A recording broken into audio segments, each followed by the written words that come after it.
बटरू। अरे वैष्णवी, दादी तू सुतलू ना भेन तक? अरे पूजा के मुहूर्त में अभी समय बा, तनी सोला जाके। उहे तो दादी, कल पूजा के मुहूर्त देरी के बा, त तने देरी से सुतब तपरो चली। रवा चिंता ना करी, कार्तिक जी खातिर हो रहल पूजा में हम कोनो कसर ना छोड़ब। जानीला तो पूजा भी सही से करबू और जानकी जी के ढूंढ भी लेबू, काहे से कि तोहार जौन कुछ है वो दूसर के खातिर ही तह, लेकिन आपन ख्याल रखल भी तो जरूरी है ना बेटा। हाँ, खाली घड़ा केहू के पानी पिला सकेला का? जब तक राउर जैसन प्यार करे वाला लोग हमार साथ बा, हमार शक्ति के घड़ा कबो खाली ना हुई दादी। अब रउवे बताई, अपना खातिर करे में जो सुख बा वो और कहाँ बा? हम क्या अपन मीठी मीठी बात में मत उलझावा, थोड़ा आराम कर ला, तनी जाके सोला, ठीक है? नहीं तो थक जाइबू। दादी, आज हम अपन मंत्र जाप पूरा ना कहनी है, एक बार मंत्र जाप पूरा कर ली ही फिर आराम कर ले। और वैसे भी साल के 9 दिन आराम करे खातिर थोड़ी ना आवेला, मैया के आराधना खातिर आवेला। एक बार पूजा पूरा हो जाए फिर तो हम कितना भी आराम कर सकेनी। हे भगवान, छठी मैया के बिटिया से केहू आराधना के बारे में बहस कर सकेला? ठीक है, जौन तोहार मन करे वो करा, लेकिन जाके तनी आराम कर लिहा, ठीक है? जी दादी। जय हो छठी मैया के।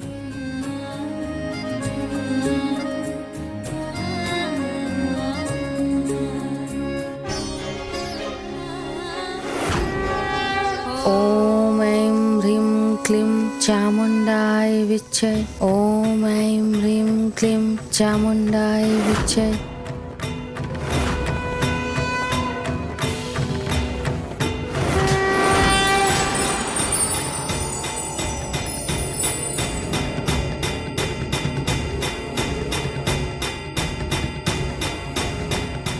हे मैया, ये कैसन संकेत बा? हमरा काहे लगा था कि काकी यहीं कहीं बाड़ी।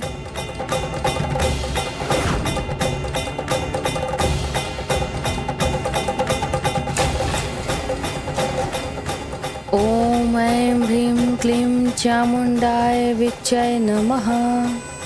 ओम ऐं ह्रीं क्लीं चामुंडाय विच्चे। ओम ऐं ह्रीं क्लीं चामुंडाय विच्चे। ओम ऐं ह्रीं क्लीं चामुंडाय विच्चे। ओम ऐं ह्रीं क्लीं चामुंडाय विच्चे। ओम ऐं ह्रीं क्लीं चामुंडाय विच्चे। चामुंडाय विच्चे। ओम ऐं ह्रीं क्लीं चामुंडाय विच्चे। कैसन आवाज है? काहे आवत ऐसन? कहीं कुछ बात हो ना यहाँ?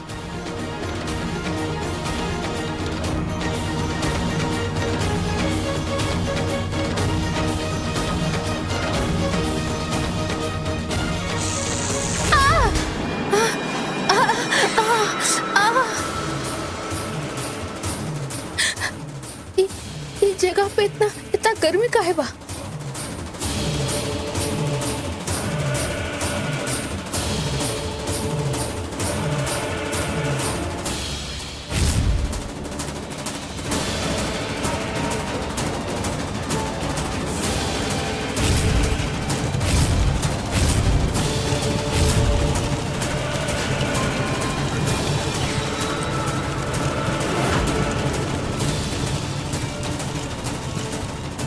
हो ना हो, ये रहस्य जानकी काकी से जुड़ल बा। ये सब का होखता यहाँ?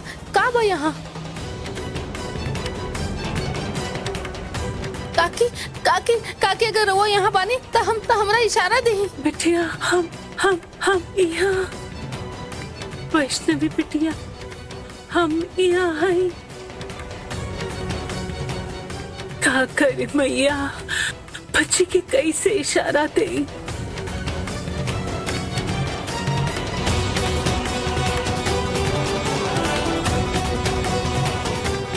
काकी, आ आ आ आ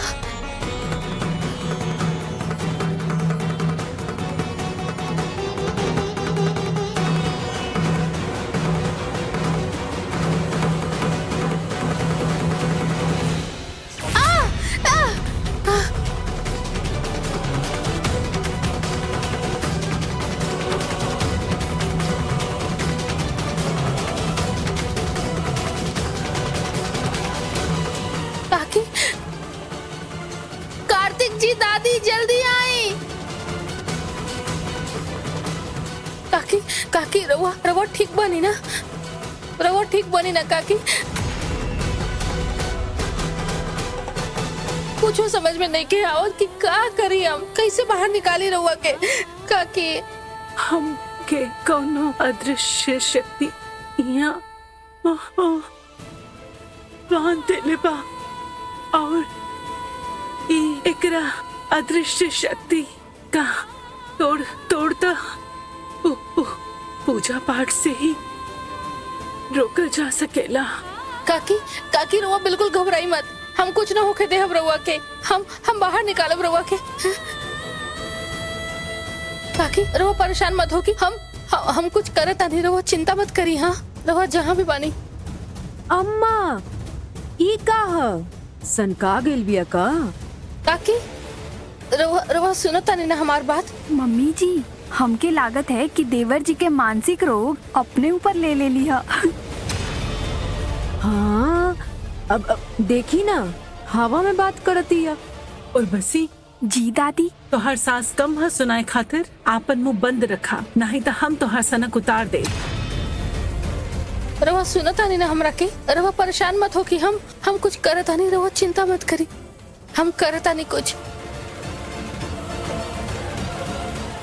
किससे बात करत हो तू वैष्णवी? कार्तिक जी, काकी से बात करे तानी। ऊ यहाँ अदृश्य गोला के अंदर बाड़ी। का बात करत हो तू? सही कहता नहीं बाबूजी, हम अभी रवानी सभी के दिखावता नहीं।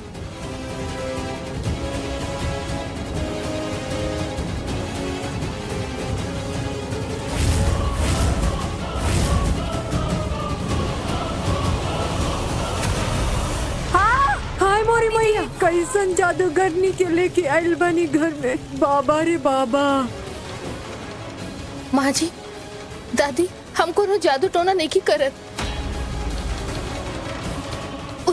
उता खुद ही मायावी जाल में फसल बाड़ी।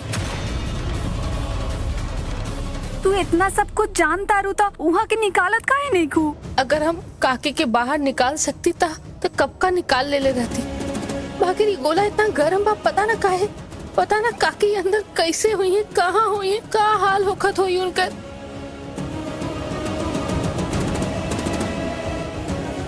वैष्णवी, काकी कहा बानी पता चल चुकल बाना, तो हमने के कुछ न कुछ करके उनकरा के बाहर निकाल लेवल जाए जल्दी।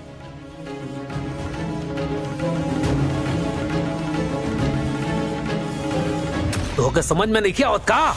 हाँ तो ऐसा नहीं क्यों बहुत तो बता दा। अरे हम बतावा थे ना भैया जी, पूरा खेल पलट के रख गल बा यहाँ। अरे पता नहीं वैष्णवी ऐसा कौन वीडियो बना के डाल देले रहे ऑनलाइन, क्यों रातों रात इतना वायरल हो गया कि पब्लिक प्रेशर के वजह से आईजी सर वो केस के एगो नया डीएसपी के सब देले बना। हम कहत बानी ना रउआ उनकरा के खरीद ना पाई। जाना तड़ा ना, जवन बिकेला नहीं वो हमारे सामने टिकेला ना।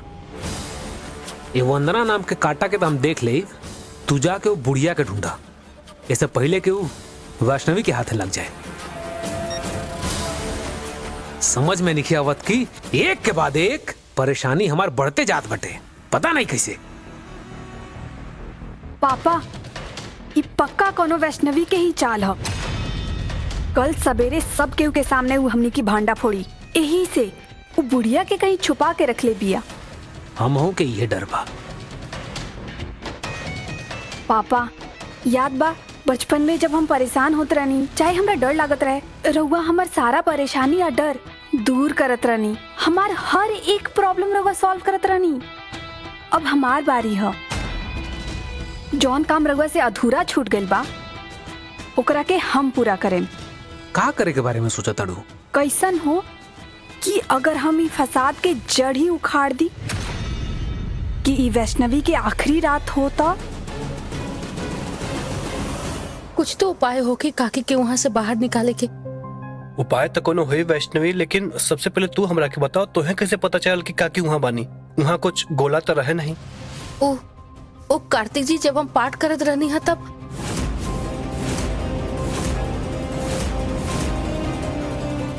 वैष्णवी शांत हो जा, तू एगो बात नोटिस कैलू, जब हमके चिकन पॉक्स भर है तो तू हमार बहुत सेवा कैले रहलू। जौने बीमारी के ठीक होए में कम से कम 7-8 दिन का समय लगला, वो बीमारी सिर्फ 1-2 दिन में ठीक हो गया है। पता कहे तोहरे पूजा पाठ के शक्ति से, जवन तू हमरे खातिर कैले रहलू, सच्चा मन से, शिद्दत से।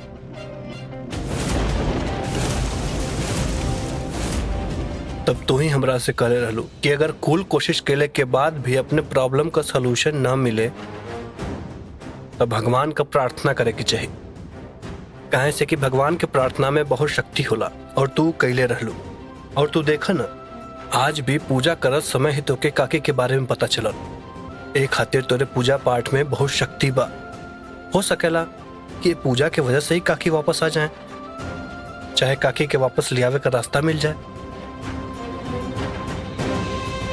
शायद रोवा ठीक कहता नहीं कार्तिक जी। गुरुजी भी कहले रहन कि पूजा में बाधा तो एबे करी, बाकी हमने के उनका से हार ना माने के चाहिए। ओकरे से सब कुछ ठीक हो जाए। हो सकेला कि ये भी हमने के कोई परीक्षा हुई। अगर परीक्षा बा वैष्णवी तो तू जरूर एमन सफल होइबू, लेकिन ओकरा खातिर सबसे पहले तोके खाए पिए के होई, आराम करे के होई। आराम करबू तब तो एनर्जी आई बॉडी में, तभी तो कल खातिर तैयार होइबू। तू बस सच्चा मन से पूजा कर, काकी जरूर मिल जाई है। अब भाई, मैया का बेटी अगर मैया से कुछ मांगा है तो मैया मना कैसे कर पाई है? ये भइल ना बात। अब हम तोहरे खातिर गर्मा गर्म केसर वाला दूध लेके आवता नहीं, तू दूध पिया और आराम कर। जब तक काकी क्यों माया जाल से ना निकाल ले हम आराम कैसे कर पाए कार्तिक जी? कम ऑन वैष्णवी, तू ना बस सब कर फिक्र कर अपन फिक्र कर भूल जा। तू बस आराम कर, हम किचन से ही हुए। बाकी कार्तिक जी,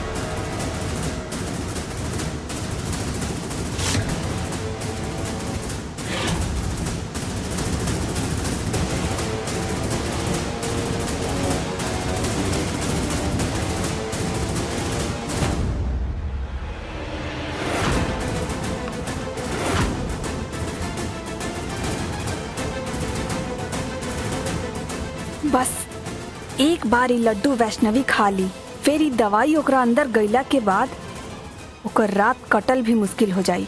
पर एकरा के हम खिलाई कैसे? एक काम करतानी, कस्तूरी चाहे उर्मिला आंटी के मदद लेतानी, चुपचाप काम भी करती और वो कहीं मुंह भी ना खोली।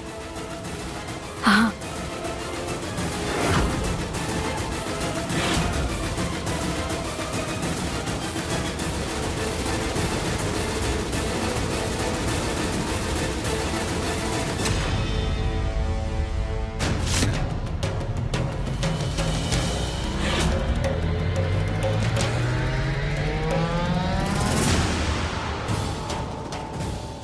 देखे में तय अच्छा लगत बा। अच्छा भइल एकरा से पहले एकरा कदम की आवाज आ गई। ई देख ली हमरा के यहाँ एक बार में शौक हो जाई के।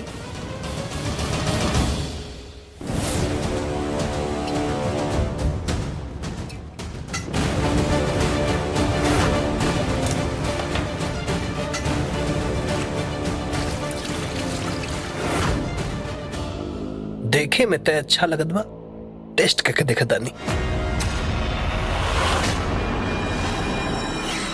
कब है भैया ई लड्डू दादी व्रतियों के लिए बनौली है, यानी हमारा दादी और वैष्णवी भाभी खातिर, रवा खातिर ना।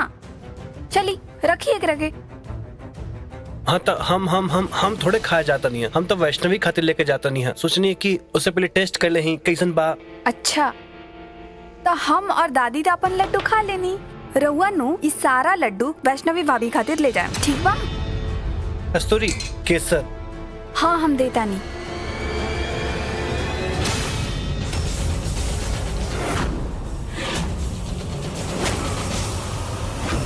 का भइल?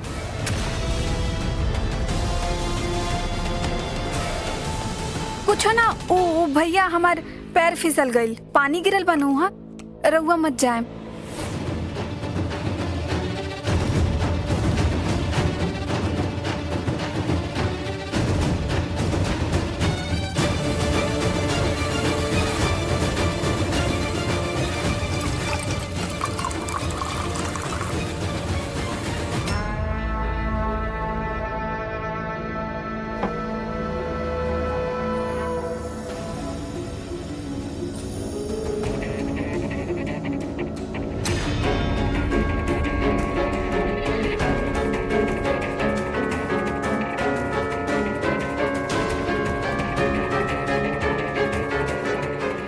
थैंक्स कस्तूरी। वैसे तू यहाँ छुप के का करत रहलू हो? कहीं फेर से तो ना बिल्कुल ना। जरूरी नहीं खेनू कि जहाँ भी जा कोनो गलत इरादे से जा। हम तो बस किचन में पानी पी आए रहनी हो, तो पीछे से क्रैक्स भी आ गइलन। अबू हमरा के किचन में देखतन तो गलत ही सोचतन नु, यही से हम छुप गए नी। कस्तूरी हम सच कहता नहीं, हम तो बस पानी पी आए रहनी। अच्छा कैलू। वैसे कुछ दिन तो भैया के सामने कम आवा तो ठीक रही।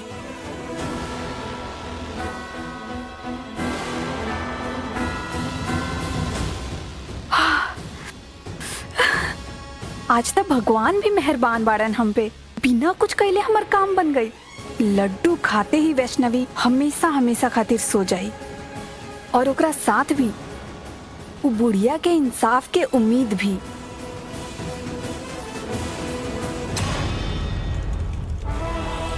नहीं जानकी, ई तोहरे परीक्षा के घड़ी बा। अगर आज तू भुलाइयो के अपने सुप्त अवस्था में चल गईलू तो ई माया जाल तो के लेके ब्रह्मांड के ऐसन कोना में प्रवेश कर जाए जहां से वापस आ पाइल संभव नहीं हुई। जय छठी मैया, जय छठी मैया, जय छठी मैया, जय छठी मैया।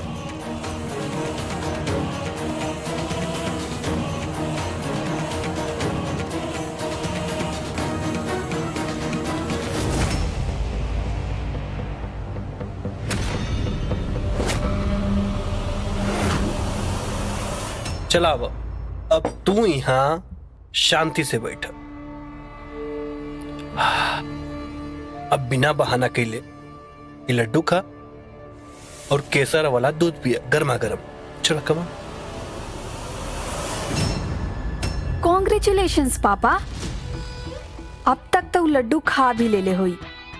अब हमनी के रास्ता के कांटा ऑफिशियली हट गइल बा।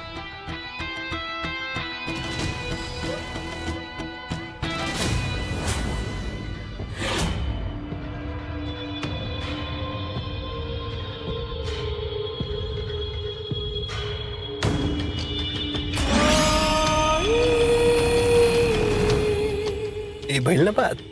और एक कुल लड्डू तो ही के खत्म करे के बाद में खाए कार्तिक जी, अभी अभी खातिर ना। बाद में खाई? अरे बाद में काहे? खैले के बाद सुते के तबा है ना। तो कुल लड्डू फटाफट खत्म कर। चला, कौनो बहाना नहीं वैष्णवी। चलो कमॉन। आज सोए के बाद तू जीवन भर ना उठ पैबू। ए क्षण का हम कब से प्रतीक्षा करत रहनी।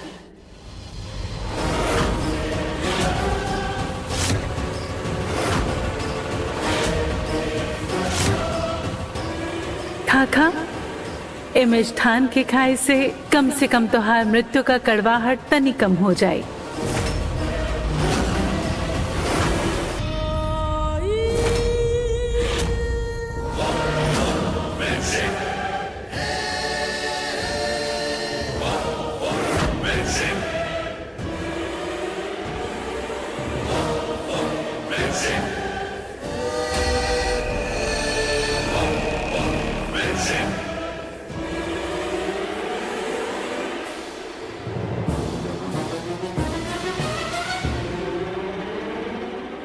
खा ए मिष्ठान के खाए से कम तोहार मृत्यु का कड़वाहट तनी कम हो जाए।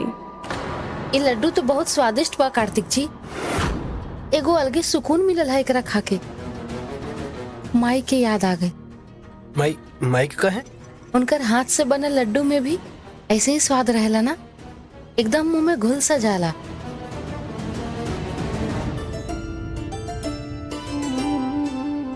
लड्डू तो इहो अच्छा बा।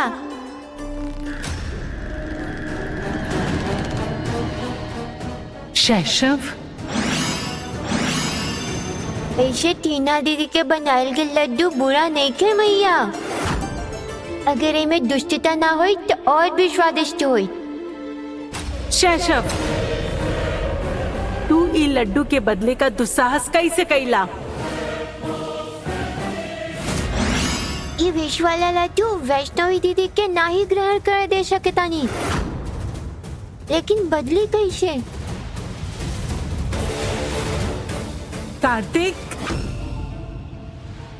बेटा तनी देखी हा अखंड दिया में तेल तहा ना, कहीं रात भर में बुझ ना जाए। जी हम अभी देखता नहीं।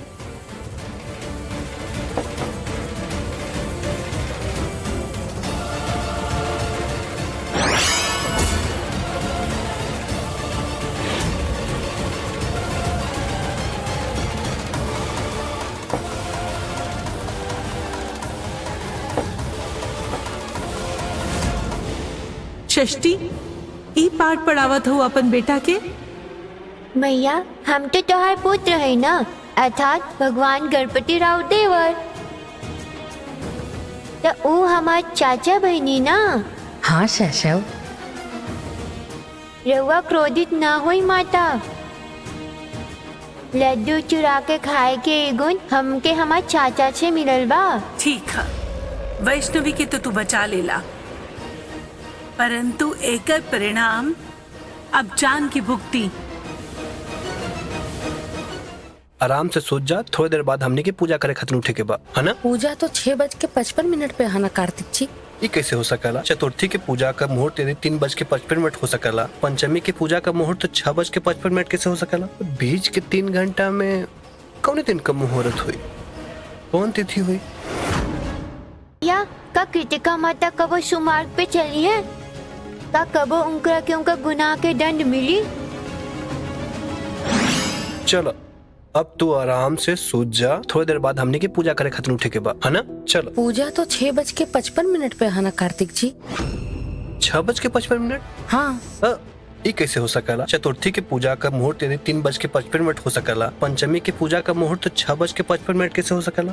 बीच के 3 घंटा में कौन दिन का मुहूर्त हुई? कौन तिथि हुई? ये तो हम सोचबे ना रहनी है कार्तिक जी। रुकी, हम फिर से पंचांग देखता नहीं। हमारे पास भी एगो ऐप बा, हम ऐप में ही चेक करता जी।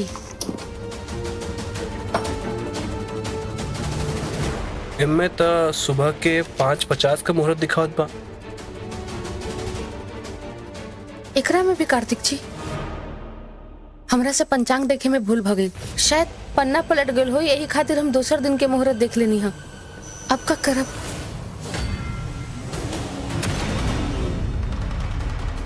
मुहूर्त में तो बस 20 मिनट बचल बा। सोचे के काबा वैष्णवी, तो फटाफट तैयार होकर हम तर पूजा में हेल्प कर देता नहीं। चलो चलो कमान जल्दी। जी।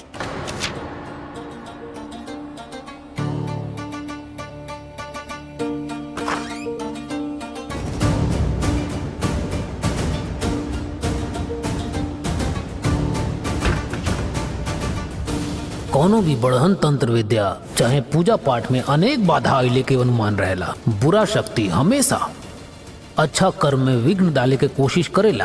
अगर कोनो ऐसन विघ्न पड़ल तो कार्तिक के श्राप और भी विकराल रूप ले सकेला।